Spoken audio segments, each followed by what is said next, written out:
नमस्कार। मेरा नाम सागर सक्सेना है। तो चलिए आज पढ़ते हैं, हम लोग अपने अगले लेक्चर पर चलते हैं।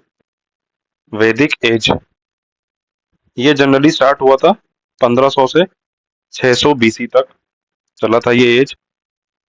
तो आइए चलिए जानते हैं इसके बारे में कुछ।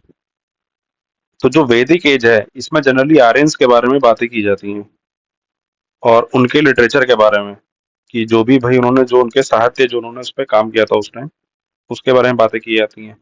जैसे कि वेद, ब्राह्मण्स, आर्यनकास, उपनिषद।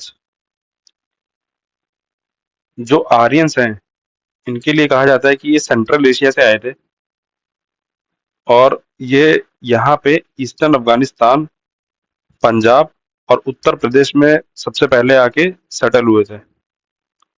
और जो इनकी भाषा थी उसका नाम था आर्य, जो कि बहुत ही ज्यादा सिमिलर थी संस्कृत से। जो भी हमें नॉलेज है आर्यंस के बारे में, वो हमें जो उनका वैदिक साहित्य है, हमें उसी के बारे में, उसी की थ्रू हमें उसके बारे में पता है। अब वैदिक लिटरेचर क्या है, जो वैदिक साहित्य है वो क्या है। तो ये जनरली 4 क्लासेस में बटा हुआ है। पहला है वेदास, दूसरा है ब्राह्मण्स, फिर है अरण्यकास, फिर है उपनिषद। जो कि वेद्स हैं। तो वेद में जो है हाइम्स, इसको कहा जाता है प्रेज, यानी भजन। हिंदी में कहा जाता है इसको भजन। भजन, प्रार्थना और मंत्र, इनके बारे में किताबें लिखी गई हैं। जो वेद हैं वो जनरली 4 हैं। पहला है ऋग्वेद, दूसरा है सामवेद, तीसरा है यजुर्वेद और चौथा है अथर्ववेद। ऋग्वेद, इसमें जनरली जो है भजन का ये पूरा कलेक्शन है। जैसे हाँ अभी बताया था, इसको कहते हैं भजन। तो भजन का ये पूरा कलेक्शन है और भगवान के लिए इसमें भजन लिखे गए हैं। और ये जो है 10 मंडल में बटा हुआ है। जो गायत्री मंत्र है वो तीसरे मंडल में है। और एक ईरानियन किताब है अवेस्ता, काफी कुछ चीजें जो हैं ऋग्वेद की उससे सिमिलर है। जो लोग इसके एक्सपर्ट होते थे, जो ऋषि उस टाइम के, जो लोग इसको मतलब एक्सपर्ट होते थे, उनको कहा जाता था होत्र और होत्री।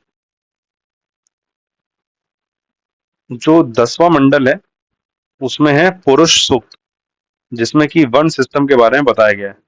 जो कि वर्ण सिस्टम आजकल चलता है हमारे समाज में, तो वो 10वें मंडल में बताया गया उसके बारे में। फिर है सामवेद, इसमें जनरली सॉन्ग्स हैं, भजन वाले गाने हैं और मंत्र के बारे में भी दिया हुआ है इसमें। इसमें टोटल 1810 भजन हैं। जो इंडियन म्यूजिक का जो ओरिजिनेशन है वो इसी वेद से हुआ है। जो इसमें एक्सपर्ट होते हैं उन्हें कहा जाता है उदगत्री। अगला है यजुर्वेद, इसमें जो है मंत्रों के बारे में दिया हुआ है। जो भी रिचुअल फॉलो करा जाता है मंत्र उच्चारण के द्वारा, यानी जब मंत्र पढ़े जा रहे होते हैं फिर उसके समय जो बताया जाता है कि अब ये करिए, अब ये करिए, तो जनरली उसके बारे में ये हमें बताता है। और इसमें कहानी की तरह और पोइट्री की तरह चीजें लिखी हुई हैं। जो इसमें एक्सपर्ट होते हैं उन्हें कहा जाता है अध्वर्यु। अगला है अथर्ववेद, इसमें भी जो है स्पेल्स और चार्म्स, यानी मंत्रों का ही कलेक्शन है। ऐसे मंत्र हैं जिसका उच्चारण करने से बीमारियों से मतलब मुक्ति मिलती है, बीमारियों से थोड़ा आराम मिलता है। ऐसे मंत्रों के बारे में इसमें बताया गया है। जो आयुर्वेद की उत्पत्ति है वो इसी वेद के द्वारा हुई है। फिर है ब्राह्मणास। तो हम लोग जो वेद में जो देखते हैं कि उसमें भजन और कीर्तन के बारे में सब पूरा दिया हुआ है, तो इसमें वही भजनों के बारे में डिटेल में समझाया गया है, कहानियों के द्वारा, स्टोरीज के द्वारा। और जो ब्राह्मणास हैं ये हर वेद के अलग अलग हैं। जैसे ऋग्वेद का है ऐतरेय और कौशितकी। सामवेद का है तांड्या, जैमिनिया। यजुर्वेद का है तैत्तिरीय और शतपथ। अथर्ववेद का है गोपद। तांड्या जो है वो सबसे ज्यादा पुराना है, ओल्डेस्ट। और जो शतपथ है वो सबसे ज्यादा वॉल्यूमिनस, यानी सबसे ज्यादा डिटेल में उसी में लिखा हुआ। फिर है आर्यनकाज। ये जो है कंक्लूडिंग पोर्शन जो ब्राह्मणास में है उसको समझाता है। ये एक तरह का लिंक है वेद, ब्राह्मणास और उपनिषद के बीच में। पढ़ा जाता है सॉलिट्यूड में, एकांत में पढ़ा जाता है, फॉरेस्ट में, अरण्य, जिससे इसका नाम पड़ा अरण्यकाज। अगला है उपनिषद। ये वैदिक साहित्य का सबसे लास्ट फेज है। इसमें फिलोसफी के बारे में बताया गया है। इसको वेदांता भी कहा जाता है। और इसमें जो बातें लिखी गई हैं उसमें सोल यानी आत्मा, रीबर्थ, पुनर्जन्म, ब्राह्मण और कर्म, इन सब के बारे में डिटेल में इसमें समझाया गया है। सत्यमेव जयते, जो कि हमारे नेशनल एम्बलम में जो लिखा हुआ है, वो मुंडका उपनिषद से लिया गया है। फिर है वेदनगाज। ये सबसे लास्ट में लिखी गई थी, लगभग 600 बीसी के आसपास। उस पीरियड को कहा जाता है सूत्र पीरियड, इसीलिए इसको सूत्र लिटरेचर भी कहा जाता है। इसको एक तरह से लिम्ब कहा जाता है, यानी हाथ पैर, मतलब कहे जाते हैं वेद के। ये टोटल 6 हैं। जैसे कि शिक्षा, इसमें प्रोनाउंसिएशन, शब्दों को कैसे बोला जाता है, प्रोनाउंसिएशन उसके बारे में बताया गया है, मतलब कैसे शब्द सुनाई देंगे। अगला है कल्पा। इसमें जो भी रिचुअल और सेरेमनीज होती हैं उसके बारे में बताया गया है। फिर है व्याकरण। इसमें जो भी ग्रामर होती है, जैसे नाम से ही पता चल रहा है व्याकरण, तो उसके बारे में समझाया गया है। फिर है निरुक्ता। इसमें शब्दों की उत्पत्ति के बारे में समझाया गया है। उसको इंग्लिश में कहा जाता है एटिमोलॉजी। फिर है छंद। इसमें एक तरह से पोएटिक कंपोजिशन के बारे में बताया गया है। और आखिरी है ज्योतिष, यानी एस्ट्रोनॉमी। तो इसके बारे में, ज्योतिष विद्या के बारे में इसमें समझाया गया। उस टाइम की कुछ एंशियंट रिवर्स, जो कि आज हम उन्हें अलग नाम से जानते हैं, लेकिन उस टाइम उन्हें अलग नाम से बोला जाता था। जैसे इंडस जो कि नदी है, उसको पहले सिंधु कहा जाता था। झेलम को वितास्ता कहा जाता था।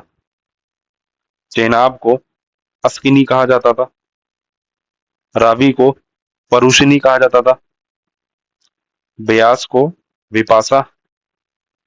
सतलज को सतुद्री। घाघर को दृषाधवती।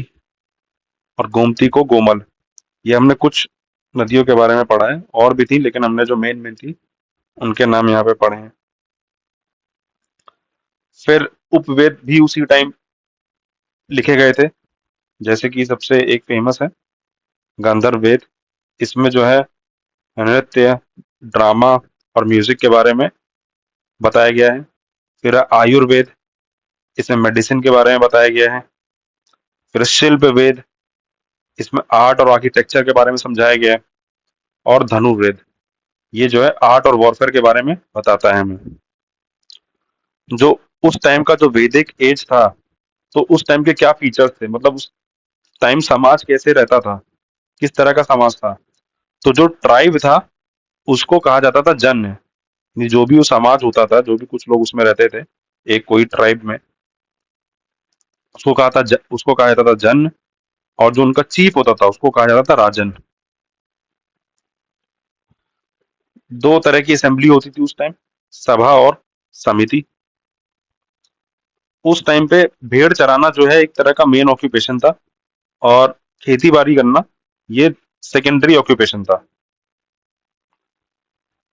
मेन क्रॉप जो थी वो था बार्ले, जैसे हमने पहले ही पढ़ा था, यानी रवा। मतलब गेहूं से ज्यादा मेन क्रॉप थी बार्ले, रवा। गाय उस टाइम बहुत ज्यादा इंपॉर्टेंट एनिमल था, जो कि आज भी है।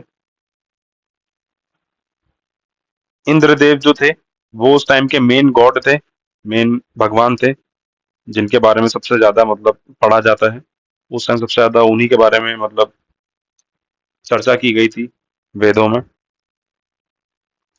अग्निदेव से ज्यादा इनके बारे में कहा गया है। वर्ण सिस्टम फॉलो होता था, जो उसमें जो भी आजकल वर्ण सिस्टम फॉलो होता है वो ऋग्वेद में मेंशन करा गया था, जैसे कि बताया था अभी। अश्वमेध यज्ञ के बारे में भी हमें पता चलता है कि उस टाइम अश्वमेध यज्ञ भी होता था। जैसे कि आपने कई पिक्चरों में देखा होगा, अश्वमेध यज्ञ में होता है कि एक पूजा करी जाती है और घोड़े पे झंडा लगा के उस राज्य का उसको छोड़ दिया जाता है। तो जहां जहां वो दौड़ता चला जाता है, और अगर कोई उसको वहां पे नहीं रोकेगा, तो वो पूरा राज्य उस राजा के अधीन माना जाता था। तो आइए चलिए कुछ सवाल देखते हैं इससे related. Which one of the following is the oldest Veda? निम्न में से कौन सा सबसे पुराना वेद है? यजुर्वेद, ऋग्वेद, सामवेद, अथर्ववेद। वीडियो को एक सेकंड के लिए पॉज करिए, कुछ देर के लिए पॉज करिए और आंसर सोचिए। सही आंसर है इसका ऋग्वेद। अगला है, how many hymns are in Rigveda? Rigveda में कितने भजन हैं? ऑप्शन है 1008, 1028, 1204, 1228। पॉज करिए वीडियो को, और इसका सही आंसर है 1028। उपनिषद आर बुक्स ऑन। उपनिषद किस पर पुस्तकें हैं? धर्म, योग, कानून, या फिलॉसफी, दर्शन शास्त्र। सही आंसर है इसका फिलॉसफी, दर्शन शास्त्र।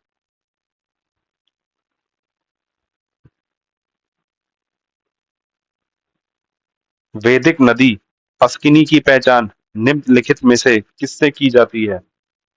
यानी आज के टाइम में उस नदी का क्या नाम है? ब्यास, रावी, चेनाब, झेलम। सही आंसर है चेनाब।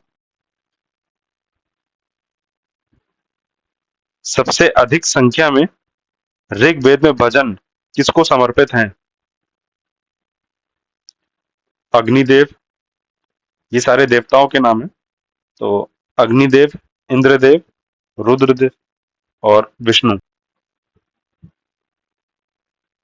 इसका सही आंसर है इंद्र। पुराण कितनी संख्या में है?